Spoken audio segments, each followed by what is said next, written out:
To my selfless Spartans, I love you all. To my good people, please join us. Proverbs 24.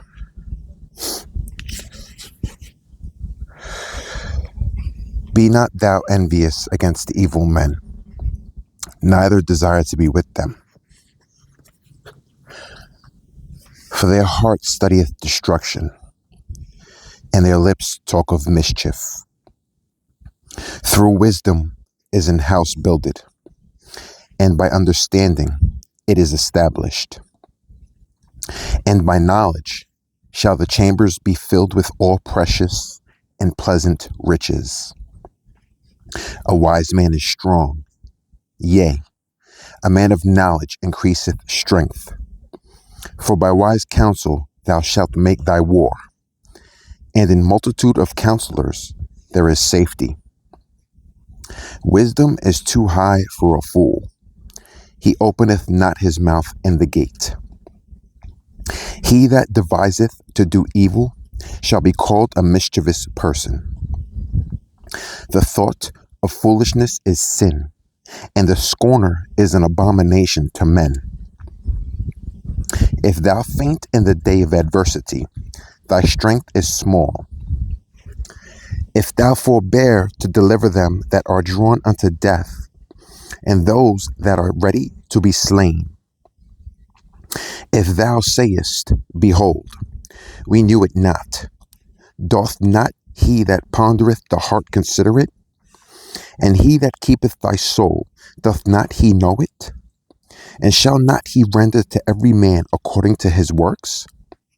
My son, eat thou honey, because it is good, and the honeycomb, which is sweet to thy taste. So shall the knowledge of wisdom be unto thy soul. When thou hast found it, then there shall be a reward, and thy expectation shall not be cut off. Lay not wait, O wicked man, against the dwelling of the righteous. Spoil not his resting place.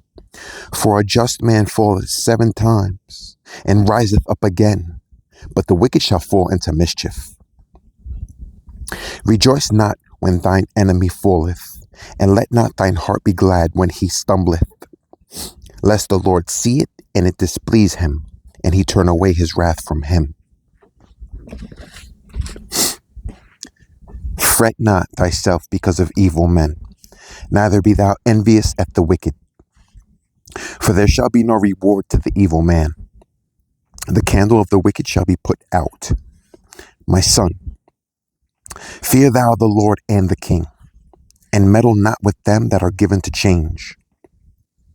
For their calamity shall rise suddenly, and who knoweth the ruin of them both? These things also belong to the wise. It is not good to have respect of persons in judgment. He that saith unto the wicked, Thou art righteous, him shall the people curse. Nations shall abhor him.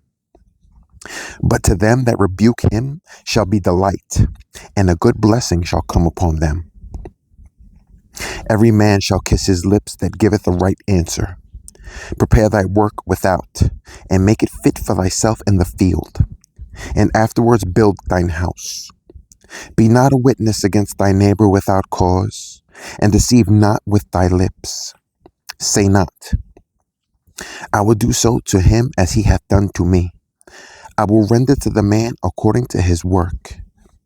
I went by the field of the slothful, and by the vineyard of the man void of understanding. And lo, it was all grown over with thorns, and nettles had covered the face thereof, and the stone wall thereof was broken down. Then I saw and considered it well. I looked upon it and received instruction. Yet a little sleep, a little slumber, a little folding of the hands to sleep. So shall thy poverty come as one that travelleth, and thy want as an armed man. Advice for kings.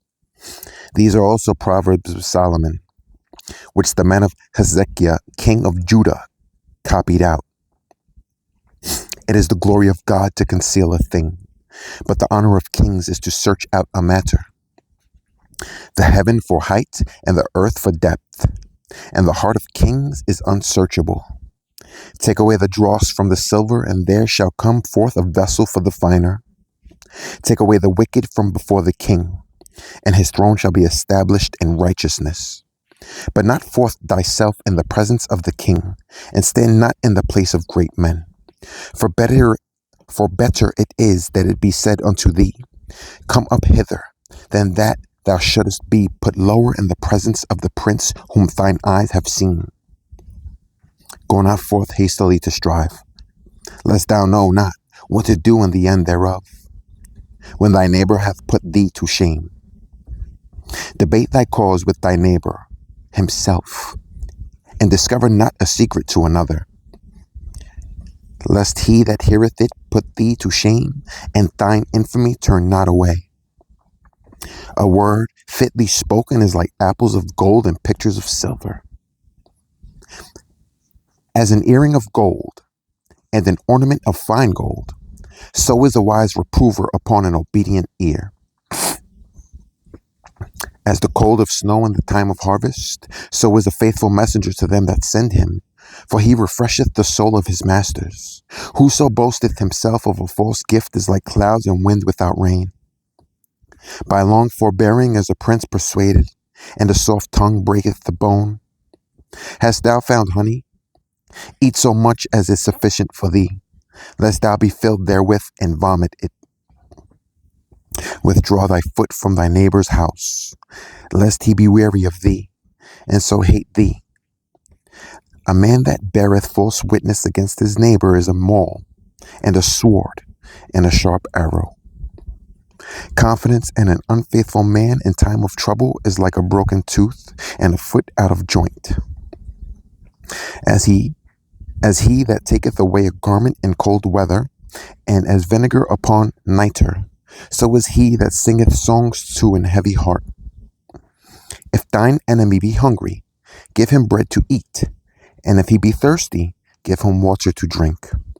For thou shalt heap coals of fire upon his head, and the Lord shall reward thee. The north wind driveth away rain, so doth an angry countenance a backbiting tongue. It is better to dwell in the corner of the housetop than with a brawling woman and in a wide house. As cold waters to a thirsty soul, so is good news from a far country. A righteous man falling down before the wicked is as a troubled fountain and a corrupt spring. It is not good to eat much honey, so for men to search their own glory is not glory. He that hath no rule over his own spirit is like a city that is broken down and without walls.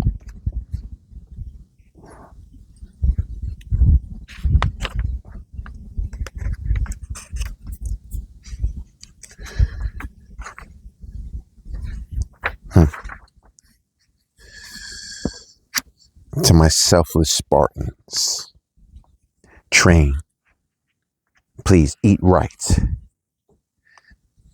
And to my good people, until we meet again. Tomorrow, we finish Proverbs.